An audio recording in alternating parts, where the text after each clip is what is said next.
Good evening and welcome to my discussion board for week two. Um, the nonprofit organization that I chose was Inland Regional Center. So Inland Regional Center, this is actually where I work. I'm very passionate about this organization, which is the reason I did choose it. They did establish back in 1972 and opened in February. They've been serving families and individuals with developmental disabilities throughout the Inland Empire. So cities like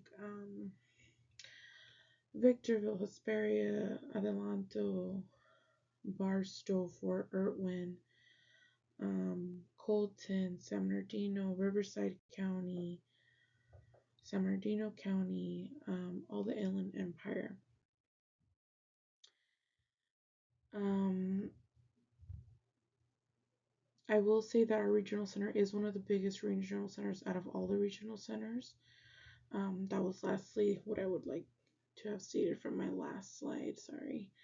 Um, who do we serve? So we do serve individuals with developmental disabilities as so when it comes to 0 to 3, it's sometimes kiddos just have developmental delays, but more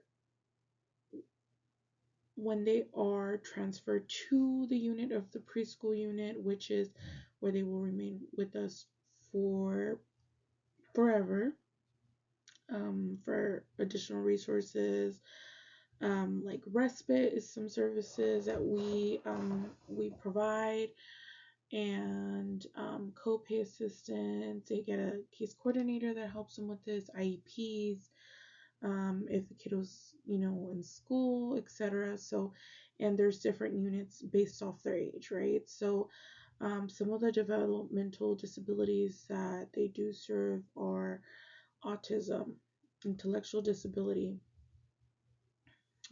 epilepsy, cerebral palsy, and something we call fifth category, which is Down syndrome, which is like Down syndrome. Um, we do help families that are seeking services for kiddos from 0 to 3. Um, the services that are provided from 0 to 3 are called specialized instruction, and it's for kiddos that can sometimes are not talking or showing signs of autism, possibly. It's pretty much that early intervention during the 0 to 3, which is one of the when the kiddos observe and soak everything in. So it's really the most important years. So again, like I had mentioned before, Inland Regional did open February 1972, and just in 2022, which is actually the year I was hired, they did celebrate 50 years of service, which has reflected the impact that it's created, commitment to the community.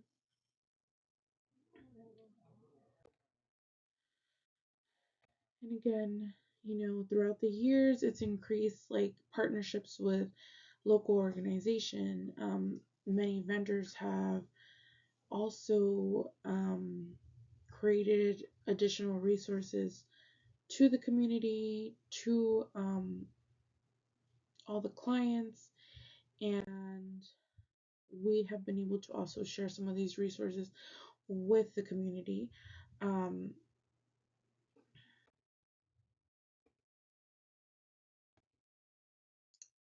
so, the mission, vision, and values of IRC. We are, they're dedicated to client independence, empowerment, and inclusion. Um, I do feel like Inland Regional is such a great company and it should be shared a lot more than it is. I do feel like there has been a growth in the last couple of years, maybe because I was a first time mom back in 2021, and my son is actually now a consumer there. He does have autism. Um, and I truly believe it if he would have received services from the get-go, which is through those years that I did mention, 0 to 3, it would have definitely helped him. And I do feel that the mission, the vision, and the value does align with everything they say it does. Our resources, our advocating for families, the opportunities for growth, the inclusion to the community. My daughter did receive services 0 to 3, and it helped her immensely with her speech, with her cognitive skills, fine motor skills, gross motor skills, everything. And I do believe that if my son would have received services, which he didn't until he became a consumer, till 5 years, till he was 5 years, it would have definitely made a difference. So just to say that they, the client independence, empowerment, inclusion, the providing a service system to help eliminate barriers for individuals with developmental disabilities and their families. The mission, which is to normalize the lives of these individuals and their families by working to include them in their everyday routines, their life, their rhythm, and the community by facilitating needed support for them. Their core values of independence, inclusion, empowerment, which help us service and approach the supporting those supporting individuals with these developmental disabilities. The impact that Inland Regional has on the community, I think it does go in a play with what I just mentioned, the programs that it can offer. The FRN, which is one of the Family Resource Network, this is actually something that was created by another family, where it has resources. It has a calendar for the month of things that are going on. It's sent out. They create a newsletter every month that is sent out to families with resources, information that can help. And I think that's something very beneficial. So, and it impacts the community. Sometimes I feel like I sent out emails with all these resources and these flyers to families, and I'm like, oh, they're probably not even, paying attention to them. But they are. They most definitely are. I do get responses back, or I'll hear from families, hey, I received your flyer for the free diapers. I went. It was great. And it's very rewarding, especially being a mom that can relate. So some of the IRC board members, the list